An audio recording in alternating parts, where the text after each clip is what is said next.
Hey guys, Professor Bill, Comic Book University. Nerdarchy Takeover. That's right, I'm here. So, listen, I'm going to try and cut down on the silliness in this one. I'm going to try and keep this short. And I'm just going to give you a couple of the comics that I've read and reviewed this week. And then I got a special announcement. I've got an announcement at the end of this, all right? So bear with me. Let's get into this. Guys, the first Aquaman annual of the Rebirth world is out right now. This is not like the typical Aquaman comic book in the series that's out. This almost has nothing to do with that whatsoever. This is actually just Aquaman and Mera, his wife. They're going out and they're like, hey man, check out this new place that I found out. And we're going to build a kingdom here. And this shows a version of an old man Aquaman and an old Justice League, like they're aged, and some of the crazy stuff that's happening to them as they get older. Aquaman has a son. Yeah, it's actually really good. I genuinely like this comic book. Hard on the heart. I didn't actually cry for this one though. However, I did cry for a comic book this week. That's right. You can judge me all you want. I don't even care. Batman Annual, issue number 2. I know a lot of annuals, right? Whenever there are 5 weeks in a month, DC Comics usually runs very light load with their comic books, and they'll put out annuals during that time. So what is it, like 5 times a year? Anyway, so in this particular, no, not even that much. Not even that many. Anyway, so Batman Annual number 2. This one actually made me cry. All right. At the very end of this, I was tearing up. That's right. I had to kind of, rub my eyes a little bit, kind of take a little walk, before I did my review because, wow. Like my voice was cracking and everything. This was a good comic book. If you want a good comic book where you're just going to sit there and just, oh my God, are they really going to do this? Yes. I'm going to give you this much. Batman, Catwoman are married and they're old. You know what? I feel like somebody's out there cutting onions right now. Stop cutting onions. I'm trying to do a review in here. And I'm not crying, you're crying. All right. Yeah, seriously, guys, it was a fantastic comic book. Hey, are you guys into Darkhawk? Darkhawk issue number 51 just came out. Darkhawk hasn't been out since forever, but it's back. It's back, and it's just for a one shot. And they literally put this out to say, if you guys want to see more Darkhawk, go ahead and write in, because it was good. This was actually a really good comic. This was a really good comic, guys. I love this. Moon Knight issue number 189 came out. Now Moon Knight just came back recently. Brand new character was introduced in those pages, and the second issue is out now of this new series, and it's good. Oh my God, it's good. And if you were wondering where Bushman is in all of this, we found him. We found him. Oh man. So Jean Grey issue number 9. Holy crap. This comic right here had me. This had me like lockstep. This was so good. Jean Grey is in the middle of the psych wars, okay, where all of the psychics of the Marvel Universe, who coincidentally enough are pretty much all mutants. Go figure. They're all getting together and it's like, oh my God, Phoenix is coming back. Yeah, Phoenix came back. The Phoenix is back in this issue. Like, look up in the sky. Holy crap, it's right there. This comic is like edge of your seat. I'm in the wrong position. I should be on the edge of my seat. But that's like too much Professor Bill. You know what I'm saying? It just looks like the Bumble from, Silver and Gold. All right, let's move on. Old Man Logan, issue number 31. I actually just went out and got my copy today. I usually do digital comics, but there's some comics I get that are just like so good, I gotta own the actual physical cover. So yes, I actually buy them twice. I buy them online, and then I get them here. And what's funny is they've actually got a digital copy inside. So I've technically got 2 digital copies and the physical copy. Anyway, so here's what's really cool about this. Check this out, guys. We've actually got this cover is one of the greatest covers I've ever seen. Just one of the most beautiful covers. And go figure, most of the covers that I love have Wolverine on the front. But aside from that, we got a new villain inside. Is it actually a villain? Seems like a villain. She's working with the Hand. And Silver Samurai looks like he gets killed in this. Yeah, that's right. A very old school X-Men / Wolverine enemy. Really, really amazing stuff in here. Old Man Logan is just killing it as of late. The comic book is killing it. Last one I really want to talk about is X-Men Blue. I was not particularly pleased with this one. I've seen better. But the direction that they're going with this might be interesting because it looks like they're bringing back X-Men 2099. If you read that back in the early to mid 90s, it was actually a pretty good comic. It was actually a really good comic. It was one of the only ones where they actually had completely different characters in it, not just the 2099 versions of these characters. That's all I'm going to say. This was actually pretty good. All right. All that aside, guys, let's just get straight into my announcement. Here's the deal. How far am I into this? Not bad. Not bad. So what I plan on doing now is talking to Dave, Nerdarchy Dave, the Dave, all right? The Dave. He should have a "the" before his name, shouldn't he? And he was suggesting that I do a little bit of different format with here, not just, some boring, well, these are the comics that I'm reading.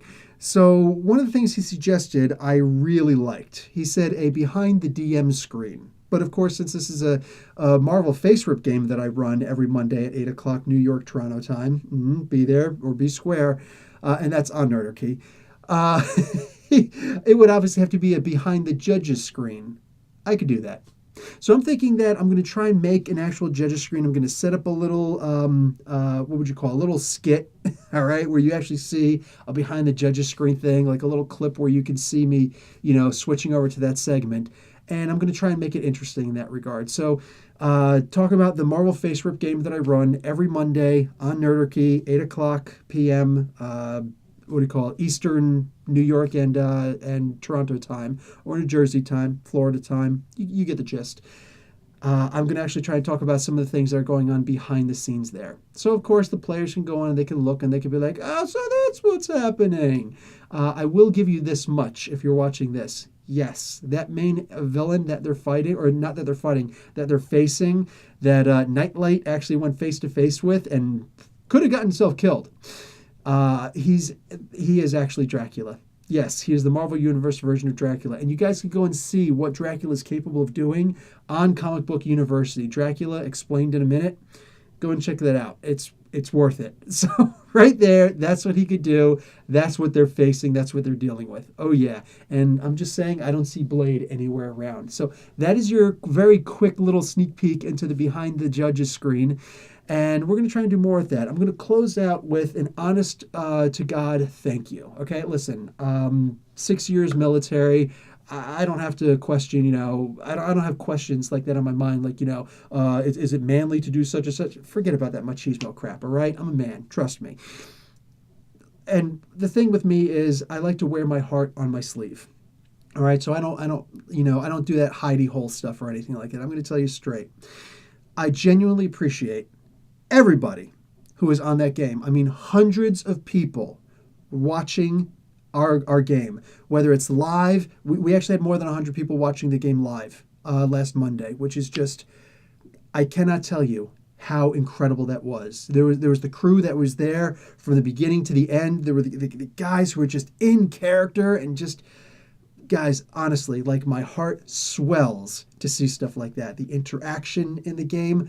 If I had to pride myself on anything, it would be getting everybody to be as interactive as possible. But I can't even take full credit for that because the rest of the players are into that. So you got DBJ, you got Megan, you got Doug, Nerdator Doug, all right? You got Travis Bowles, who made this incredible, like, I'm so jealous of this freaking guy. Just went and made this incredible infographic where I'm just like, man, now I got to try and beat this guy. And I do. I got to try and do something better. I got to try and one-up this guy. I don't know if I'm going to be able to, but I'm going to try. And, of course, you got Dave, who sponsors the whole thing. And on top of that, you got Brandon, Warforge cast. You got War Eagle Keep, Brandon, all right? And guys, be sure to please check out his Instagram, war.eagle.keep. I can't propagate it enough. It is just incredible. He shows you how to make, just in a recent live chat, everybody was talking about, it was actually the live chat at 2 o'clock on Saturday. Everybody's talking about, the DMs tables and how do you make a DMs table? How do you do this? I'm like, dude, war.eagle.keep on Instagram. He will show you pretty much step by step how to make an amazing DMs table that actually has a computer screen inside, or you can just use a TV screen, an old TV screen if you want, and stick it inside, hook it up to your laptop, the PC to PC cable, boom. And he's got so much on there. Shows you how to make puzzles and, like actual physical kinesthetic puzzles for your games and everything. Absolutely love his Instagram. And I'm not an Instagram guy. He makes me an Instagram guy. So by all means, please go and check that out. Nobody gets anything for that. You'll get something for that.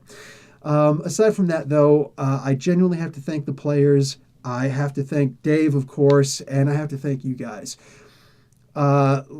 I think it's been all the players who say, like, this is the game that they really look forward to more than anything else. Not everybody says that, but I'm sure Megan's probably a little bit, on a Discord, should she say that about the Scarlet Sisterhood game? Should she say that about the Marvel game? I don't know. But, like, Doug has definitely said that. Travis has said that.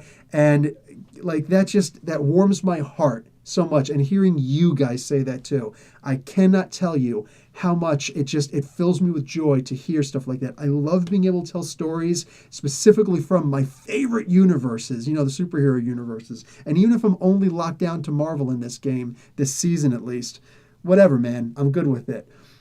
I love doing this. I look forward to doing this every single week. I love hearing you guys say that you look forward to it every week also. I love getting you guys interactive and having the contests in there. If you guys don't know, I do the contests every week, every single week, where you can get on Nerdarchy in a skit that I'll actually make up. So I do everything I can to make it as interactive as possible. And we've got big things planned to keep on moving forward and to make the game greater and greater. Like every week, everybody's contributing to make that game better. It is my genuine hope, my goal, to make this the #1 most interactive game on the internet. All right? Like role-playing dice game. All right? So, yeah. That's where I'm at, and that's where I'm going. I'm looking to take over Critical Role and all of those, okay? That Matt Mercer guy, bring the noise, man. I'm looking to make this an even bigger game than that. That's all I'm saying, all right? Heart on my sleeve. All right, guys. Thank you very much. And, I'm out. Professor Bill, Comic Book University. Class dismissed.